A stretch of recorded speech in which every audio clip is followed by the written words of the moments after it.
It is now time for Professor R. Radhakrishna Memorial Lecture, a very noted economist who passed away this January. He was also the conference president of the Indian Society of Labour Economics. This lecture is being delivered by Professor S. Mahendra Dev. He's Director and Vice-Chancellor of Indira Gandhi Institute of Development Research, Mumbai. I request him to please come on the dais. The lecture is being chaired by Professor Sudipto Mundle. He's chair of the Center for Development Studies, Trivandrum. May I request you to please grace the dais. I think we are all delighted to be here today after this long, dark tunnel of the pandemic, 2 years, to meet in person for this conference. But as Priyanka just mentioned, we also have something very sad that happened just a couple of months ago. And we lost Professor Radhakrishna, who was one of the pillars of the Indian Society of Labour Economics. I first heard of Professor Radhakrishna very early in his career. And, he was known because in his PhD work and so on, he was the first person, I think, to apply the Stone linear expenditure system to analyzing national sample survey data. So clearly he was breaking the frontiers and so on. I met him on a few occasions when I visited Hyderabad or in conferences like this and so on. He, of course, was rising from one prominent position to another, professor at the Central University in Hyderabad. Then he was director of CES. And he became the director of the Indira Gandhi Institute of Development Research. Alongside this, he held a number of important positions in government committees and commissions and so on, eventually becoming the chairman of the National Statistical Commission. And I actually really got to know him only in that very last stage when he was in this commission, because he invited me to join him as a member of that commission. And I remember we worked very closely together to actually draft a law which would empower that commission. And we had asked Professor Menon, the first director of the Law Institute in Bangalore, to chair that committee to draft this law. Unfortunately, that law never saw the light of day. And if it had, our statistical system would not have been in the kind of mess that it is in today. But that was who he was. Before I asked Mahendra to come and give his talk, and I should mention, by the way, there could not be a better person. I think he's really guru-shishya relationship here. And Mahendra is very closely following the tracks of Professor Radhakrishna, including being director of CES and now of IGIDR, and apart from the many other prominent achievements he has had, which Priyanka just mentioned. But before I invite him to give his talk, I would request all of you to stand in memory of Professor Radhakrishna for a minute of silence. Thank you, Priyanka and Sudipto. And also many thanks to ISLE for inviting me to deliver Professor Radhakrishna Memorial Lecture. I knew Professor Radhakrishna when I was a student at Delhi School of Economics. I used to interact with him on various aspects of agriculture, poverty, inequality, those issues. And since then, been interacting in several places, and I got a lot of advice from him on several things, not only academic, but also personal and even administrative things when I've been with CES and IGIDR. His contributions, as Sudipto mentioned, the academic institutions and also policy and the committees, various committees and research, of course. Academic is already mentioned, several institutions like CES, MIDS, and IGIDR, Andhra University. So several institutions he was associated. And on policy, of course, he was a member of, chairing several committees, the Planning Commission, and also NABARD, particularly on credit, a landmark report on rural credit. And then, of course, his research, it started from the consumer demand in the Sardar Patel Institute and all. He has worked on contribution to the social science profession. Academic institutions and policies of the country are well known. He has done pioneering research in several areas: growth, poverty, well-being, inequality, and inclusive growth, malnutrition, agriculture development, etc. So keeping his research contributions in view, I have chosen this achieving inclusive growth. Yeah. So I've chosen the topic, the inclusive growth, which he has worked in, for several years, and for his memorial lecture. So I've prepared a PPT. So I'll go through my slides a little fast as they are self-explanatory. So I've covered the growth because it's also important, the growth and inclusive growth. The first on economic growth trends and policies and what are the drivers of economic growth, and then inclusive growth, the sectoral issues, agriculture and all, and poverty, inequality, labor and employment, social sector, protection, and then of course sustainability, and lastly on macro policies, monetary and fiscal. So on growth, we know the pre-COVID-19 Indian economy also growth was declining. The growth, of course, and inclusive growth are complementary, but there can be trade-offs between the two. So Indian economy was slowing down even before COVID. There were shocks like demonetization, GST, and other shocks. And we also had a twin balance sheet problem, like high NPA and corporate sector problems.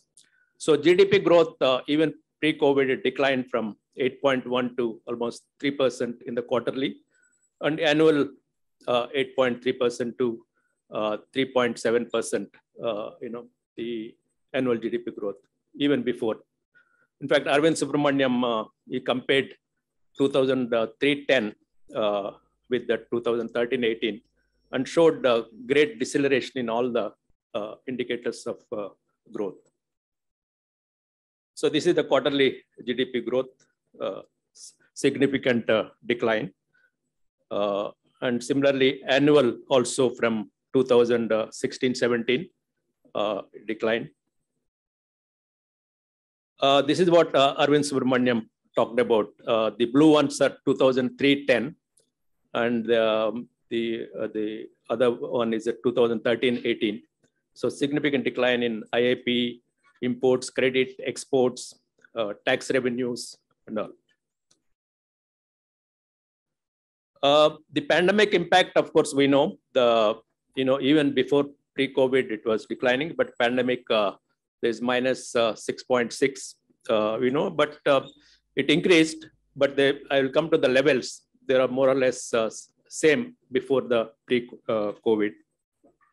But in if you see sectoral wise, even pre-COVID manufacturing, industry was declining, the industry growth, and services also after some time. But agriculture, it was showed fluctuations, but it was more or less around 3 to 4%. It was maintaining the agriculture growth. So impact of COVID, as I said, it's minus 6.6 and recovered to 8.9%. But in FY23, it is expected to be around 7%. I mean, the other day, Reserve Bank said 7.2%. But if you look at the levels, still, only slightly higher than the pre-COVID levels. For example, GDP was 1.8% higher compared to the pre-COVID. So a growth of 0.9% per year in the COVID years, if you take GDP. Similarly, private consumption and investment also marginal increase. But only thing is exports and imports were higher by about 10% to 12%. On supply side, as expected during COVID period, trade, hotels, transport was still lower than pre-COVID period. On drivers of growth, of course, there are global challenges. India more integrated with the world than before. I mean, geopolitical challenges like we have bipolar world, USA and China, and also other, the challenges, climate change, migration, technologies. We talked about robotics and others, protectionism, rising inequalities. But the present Russia-Ukraine war also has impact on global economic growth and in turn on India's growth. So these global challenges may have impact on India's economic and sustainable development. On infrastructure, investment is crucial. We know that for the growth, but almost all indicators score poorly if you take urban and rural infrastructure, particularly compared to Southeast Asian countries and China. In fact, the investment rate has declined from 39% to 30.7% in the pre-pandemic year. Similarly, gross fixed capital also declined. And public and private investment, of course, both are needed for in the next few years. This is the investment rate, which was 39% in 2011-12.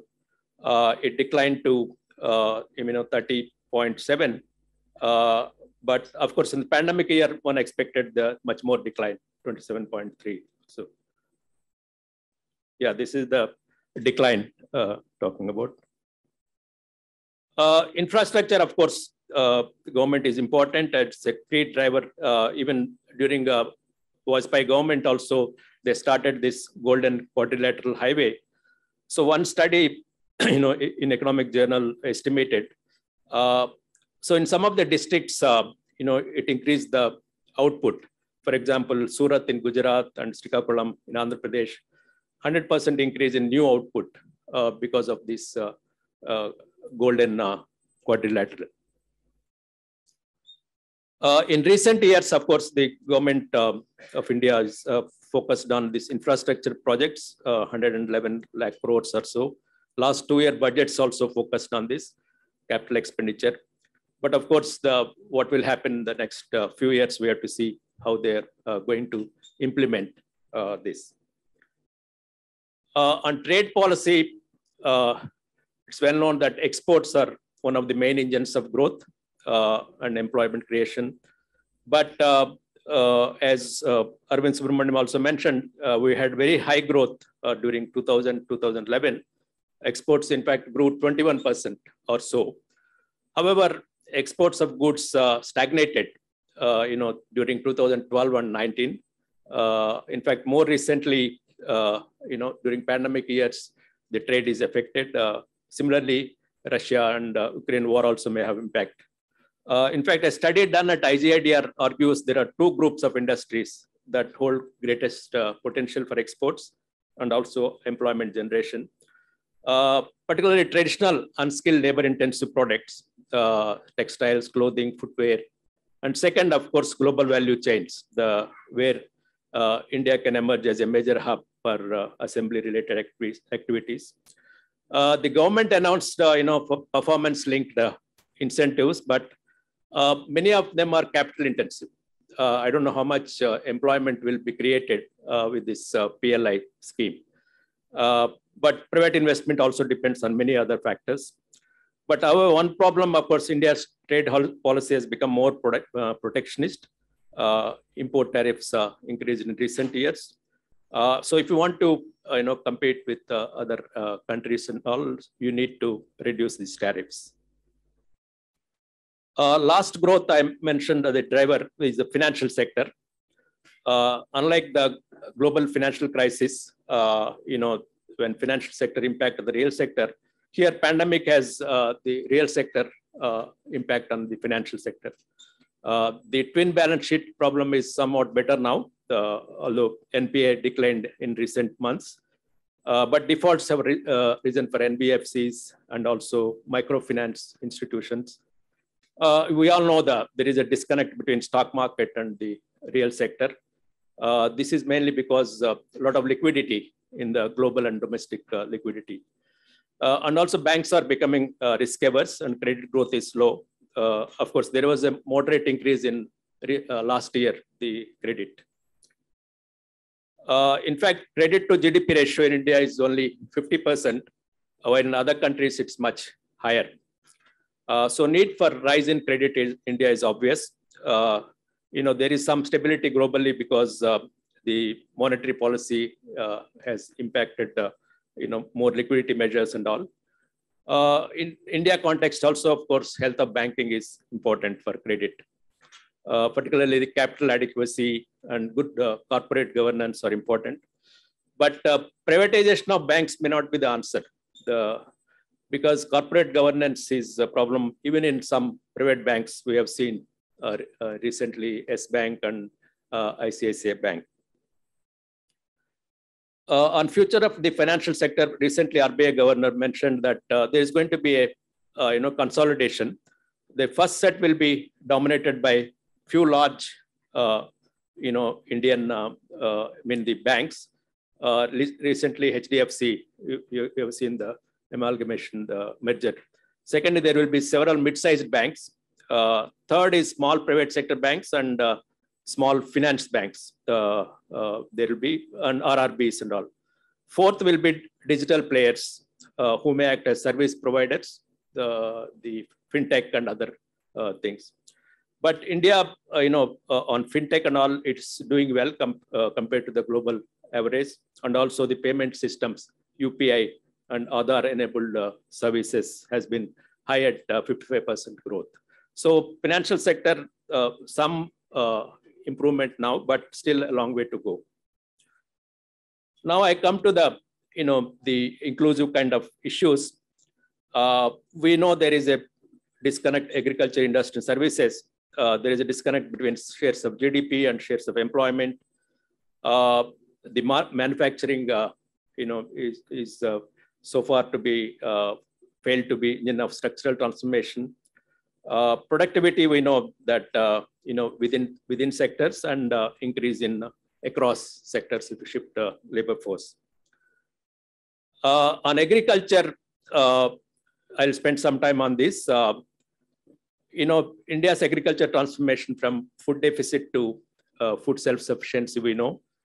Several things happened: green, white, maize, poultry, good progress in horticulture. India is the largest producer of milk.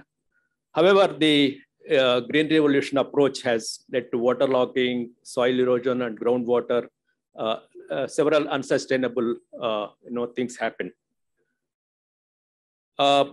So recently, UN has convened a food system summit in September 2021. Basically, the food systems is from production to consumer, the value chain and all. So this is people are talking more about these food systems for agriculture and food security. So there are 5 action tracks to achieve these objectives. One is safe and nutrition food, sustainable consumption patterns, and nature positive is more environment related, and equitable livelihoods, and then resilience to shocks and stress. On the inclusive policies on the agriculture, the narrative of Indian agriculture, of course, has to be changed. More diversified, high value production, better remunerative prices, and farm incomes. And of course, it has to be inclusive in terms of small farmers, women. Nutrition also is becoming important.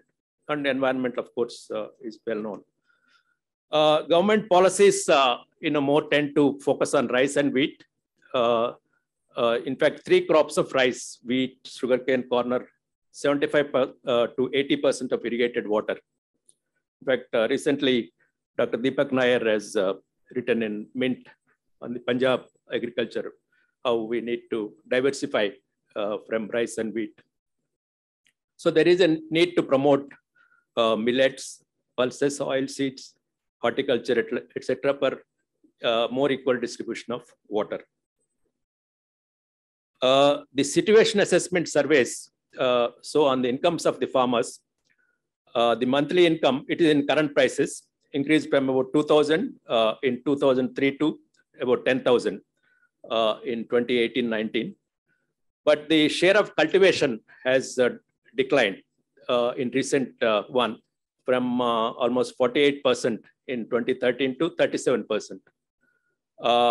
Share of income from animals has risen, and also wage income has increased. And it's the highest source of income for agriculture households in 2018-19. So in other words, more farmers are becoming wage laborers or depending on more wages income, as the numbers show. Yeah, for example, these are in current prices, but you see cultivation share has declined to 37%. Animals increased, wages increased significantly. Non-farm business also declined. But if you see adjust for inflation, the farmers' income increased only from 6,000 to 7,700 or so, 6,400 to 7,700 or so. In other words, there was only 21% increase in farmers' incomes over 6-year period, about 3.5%. In fact, what the government talking about doubling income, we need 10% per annum or so. In fact, 2018 farmers are getting only rupees 127 per day from cultivation and 341 from all sources per day, even if we include cultivation, wages, and others. So this is a very serious situation for agriculture households. And policies for smallholders, the small farmers require special support because that's the 85% are smallholders. There are many institutional practices in agri-marketing. Of course, organization is important. Sudipto has also written, he gave SR Sen Memorial Lecture, talked about this farmers organizations and all. On technology, of course, the e-chowpals and all, some examples. Of course, one successful story is Amul model. They are saying that whether we can adopt to fruits and vegetables, but it may not be, directly we can adopt. The successful examples, we know the millions of milk producers supply milk, but here both smallholders and women and consumers benefited from this model. I mean, we know what are the reasons for this success. Several success factors are there. The next one is in this food systems is safe and healthy diets. In fact, Eat Lancet Commission recommends a healthy and sustainable diet. A study by Tata Cornell Institute says the cost of their recommendations is, for rural India from $3 to $5 per person day. So many Indians cannot afford. So in contrast, actual dietary, they presently valued at around $1 per person per day.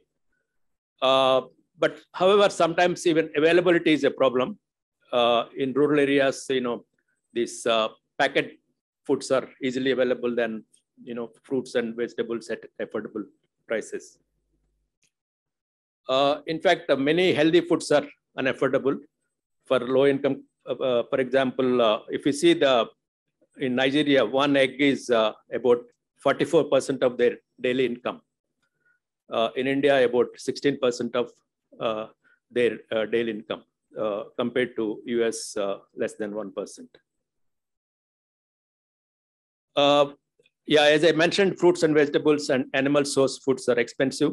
The animal source foods are still needed for countries like India, because the per capita consumption of meat is still below 10 kilograms in India, as compared to 60 to 70 kilograms in advanced countries. Then on sustainability of food and agriculture, because food sector emits 30% of the world's greenhouse gases. And it falls more on smallholders and informal workers.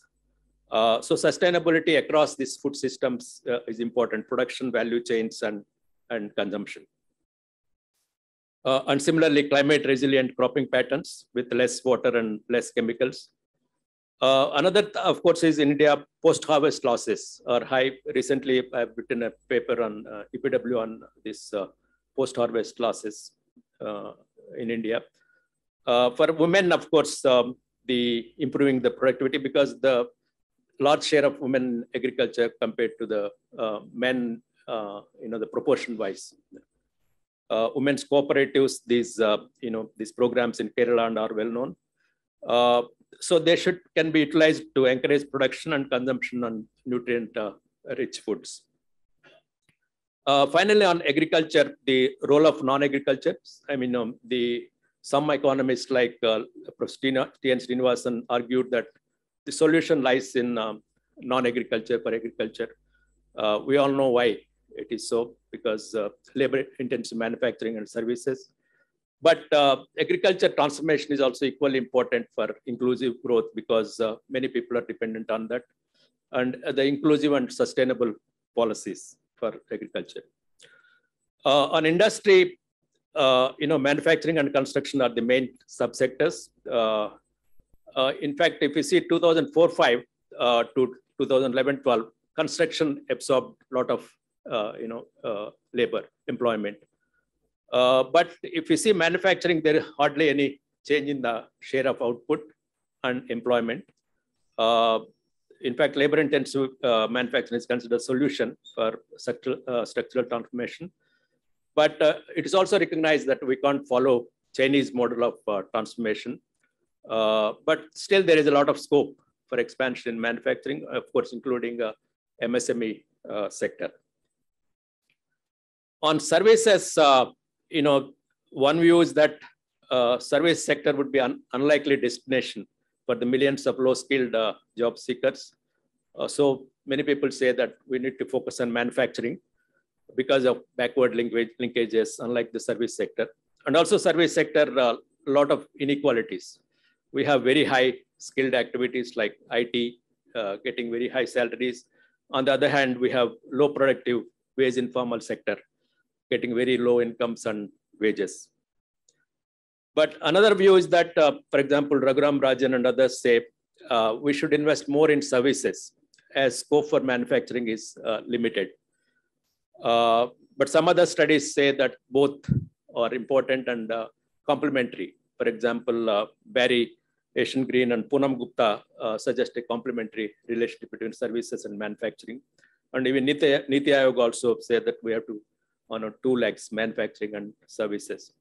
So on the structural change, you can't ignore any sector. Agriculture is equally important for transformation, of the income of the people, and poverty reduction. Also, it's important and also for higher overall growth of the economy. Challenges of employment, I won't spend much time because we'll be discussing next few days. I'll also discuss some of them here today.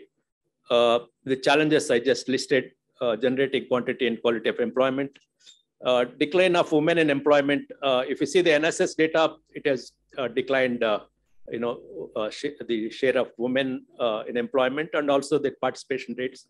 But some of the village studies say that the participation rates are higher. And if you take time use surveys, the participation rates are higher. On the other things are, of course, structural change I mentioned, youth unemployment, but informal sectors, little change. The share still is very high. And the MSMEs, automation and technology, you just talked about, in the previous session.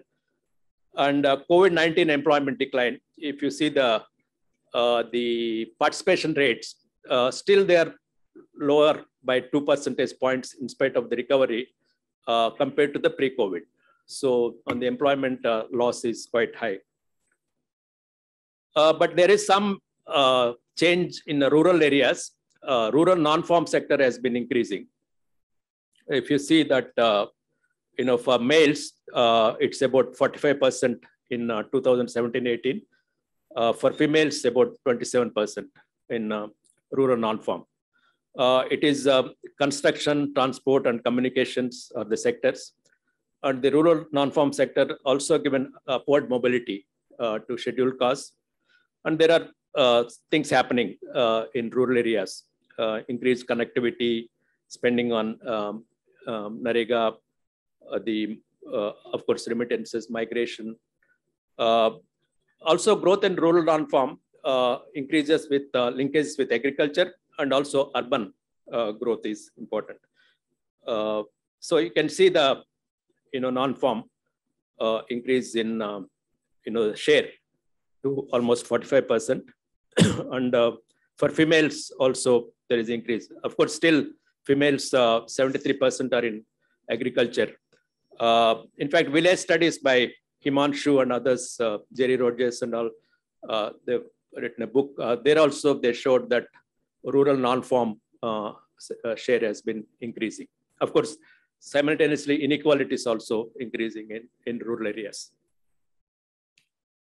But in some states, if you see total rural and plus urban, share of agriculture in total workers is quite low in some states. For example, Kerala, it is only around 20%, the share of agriculture in rural plus urban total employment.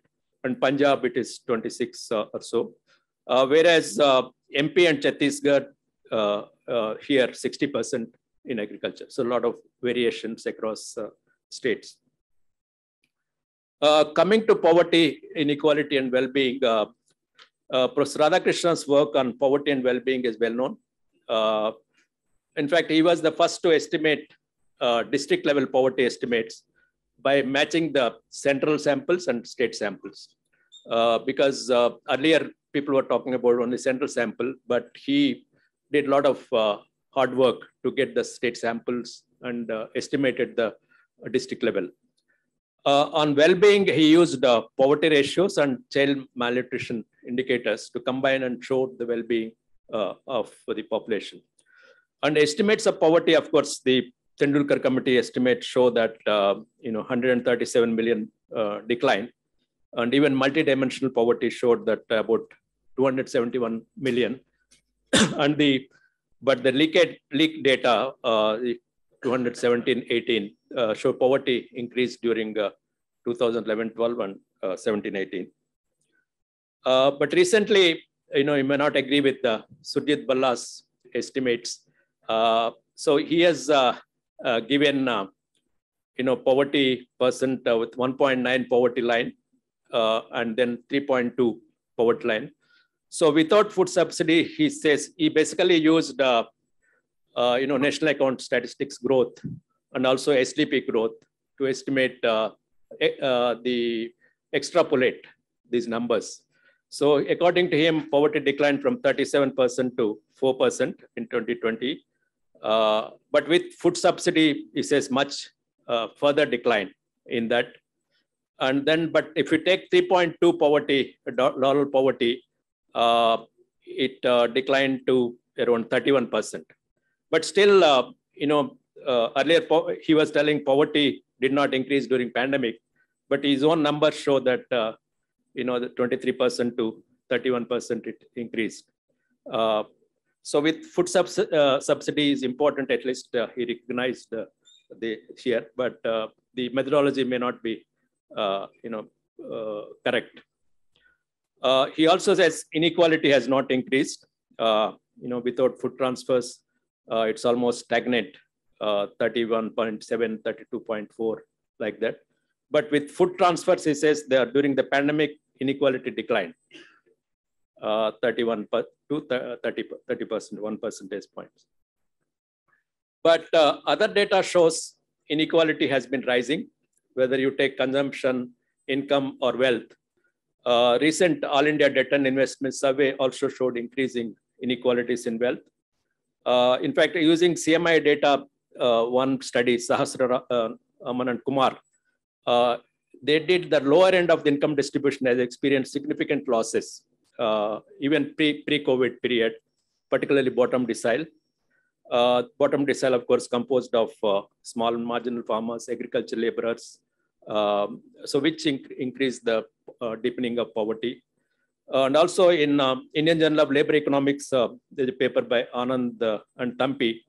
They have examined inequalities using PLF's data, and they showed significant disparities across, in the earnings of workers across gender and social groups and rural, urban. They also showed earlier inequality has been increasing. And we also know the K-shaped impact of COVID. Inequalities are increasing earlier, but the pandemic has widened them further. For example, share of wages declined. Big companies, corporate sector could manage the pandemic with many listed companies, higher profits. But on the other hand, MSMEs and laborers, migrants have suffered with lot of loss in income in the last 2 years.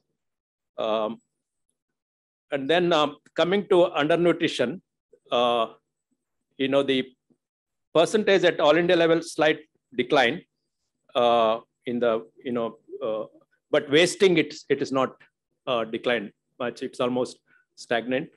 Underweight and stunted some decline in the recent NFHS5. But if you see the state level, lot of variations.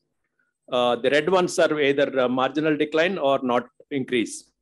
Andhra Pradesh, Assam, Gujarat, Himachal. Gujarat, you can see 38.5 to 39%, the malnutrition, the stunting. Yeah, nothing against Gujarat, but I'm showing that the Himachal Pradesh, also there is an increase. The Kerala, also there is an increase, 19.7 to 23.4. But interesting thing is Bihar, Chhattisgarh, Jharkhand and Madhya Pradesh, there is a decline in malnutrition. So, but one has to see what are the reasons, for this decline. Is it a low base or so one has to examine. And similarly, Maharashtra also slight marginal increase. Odisha, Punjab, Rajasthan, Tamil Nadu, there is a decline. Telangana, the increase. And West Bengal, there is an increase. So there's a lot of variations, although all India showed some decline. So, but one has to study much more, maybe even at district level. Coming to social sector, we all know the problems in social sector, low levels of human development, slow progress, slow growth in these indicators, delivery systems problems, public and private sectors. So we need both rise in public expenditure and improvement in delivery systems. In fact, many times I quote whenever I talk about education, Deputy Prime Minister of Singapore. He says schools are the biggest crisis in India today and have been for a long time. Schools are the biggest gap between India and East Asia, and it is a crisis that cannot be justified. So the quality education, we all know, because if you don't have that, exclusion of disadvantaged sections will be much more. And the dichotomy in health and education, of course, we have seen during the COVID period also, has given several lessons on health sectors. So on health, of course, still the universal health care, still the people are not talking. The great quality dichotomy. We have excellent, in education, the IITs and others, but the quality at other level is poor. We also have the digital gap. Recently, we have seen during the pandemic. So this dichotomy, the great dichotomy in health and education has to be fixed. In fact, Anand and Tampi, they gave this, access to computer and internet. You can see some of the groups, SC, ST, and all very low access computer and internet compared to other castes. How do you improve school learning? One of the studies at IGIDR by the Bharti Nandwani and others did. So they've done using administrative data of schools in India. They construct a large panel comprising more than 6 million observations. So they show that increased female representation in school management committees have associated with school quality, number of teachers hired, and the results also show evidence of positive association between female representation in school management committees and learning outcomes of children, particularly for girls. So it's about 6 million observations they have used that. On social protection, India has long experience in these programs. There are, of course, some gaps in social protection programs because some of the poor are excluded due to other enabled services. This problem has to be tackled. Also talk a lot of discussion on universal basic income. I mean, Sudipto himself has written on this in UBI. But there is some consensus for cost transfers for farmers, women, old age population as a kind of quasi-UBI. In fact, Dr. Rangaraj and myself suggested 3 proposals to meet the, this minimum basic income. First, cash transfer to all women in both, which the South Africa also they are talking about. Second, expand number of days. We know that it's a demand-based one, rural employment program. But unless you give, expenditure in the budget, there will be rationing at the state level and all, like happened this budget. Third, launch of National Employment Guarantee Scheme in urban areas, including, of course, some skill improvement. Now I come to the sustainable future and climate change. The recent COP26, India talked about will attain net zero emission by 2070. China, of course, 2060, and US and EU 2050. But Indian government also said that we have 50% of energy will be renewable by 2030 and cut the carbon emissions. And also wants commitments from developed countries in providing finance, transfer technology, and also historical mistakes they have done for that also, emission reductions.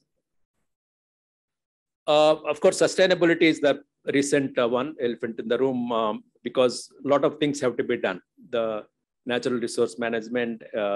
In fact, Dr. M.S. Swaminathan appealed even in 1968 or so, not to harm the long-term production for the short-term gain.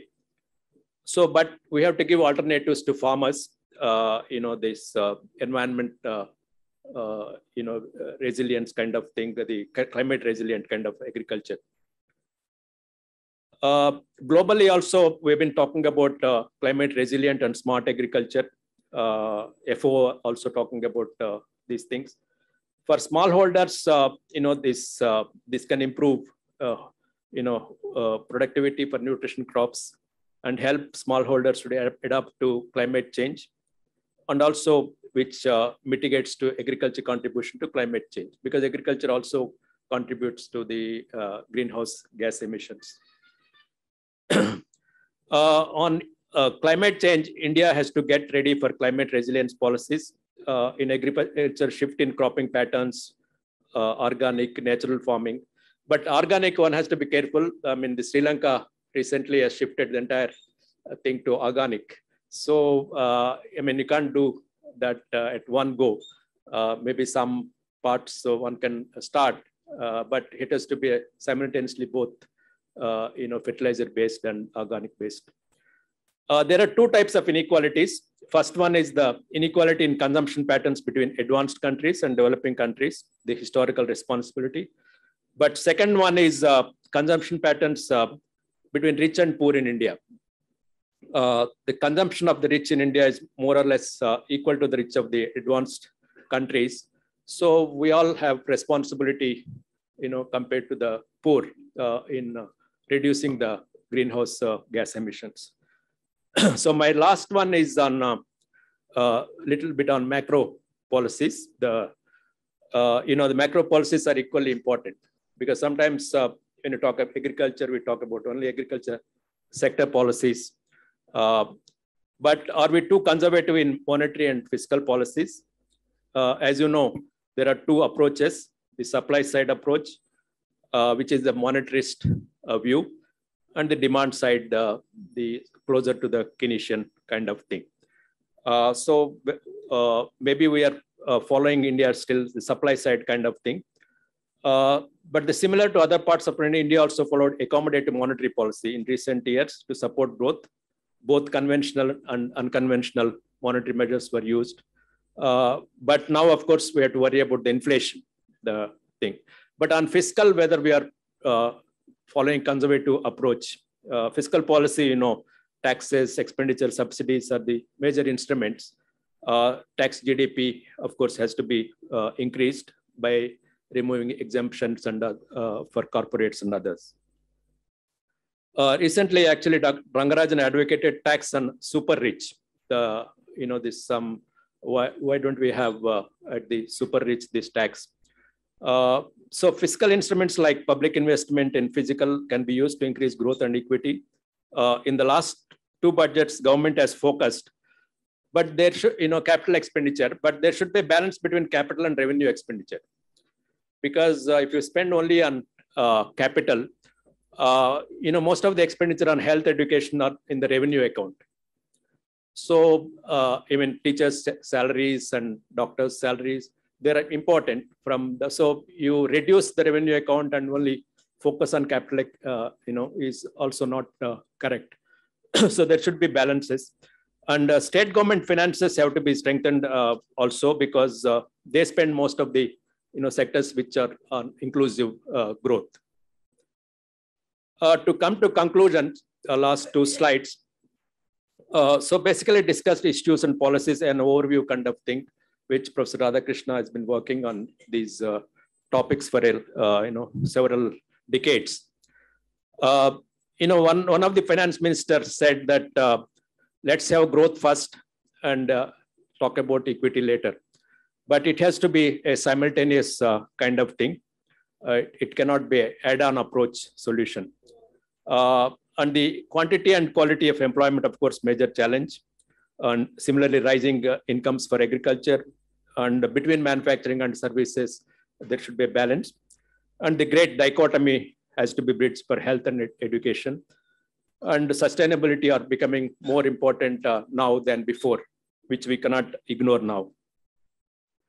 And monetary fiscal policies have to support this inclusive growth thing, because much more expenditure on some of the inclusive growth sectors and elements. But a larger role for states is important, including more transfers to states. Similarly, local councils have to be empowered, because they're also, they spend a lot of money is needed to several activities of inclusive growth. Achieving higher growth is important, but growth without inclusion and sustainability will not be useful for the future of India's development. Thank you very much. Thank you, Professor Mahendra Dev, for a very, very comprehensive presentation. I have some very optimistic takeaways from your talk. One is that, and many of us have been saying long time, that the transformation, the rise in important rural non-farm sector as an employment-intensive option seems to be beginning to work.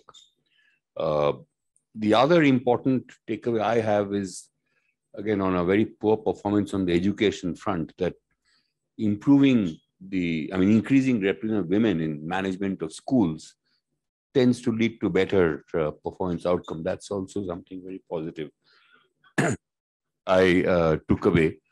The third issue, of course, these are all things that will play out in the medium to long term, but in the short term, you and Dr. Rangarajan and others have talked about income support as a short-term safety net in the transition to a more productive and healthy long-term employment path. Thank you very much. And on that note, we end the session.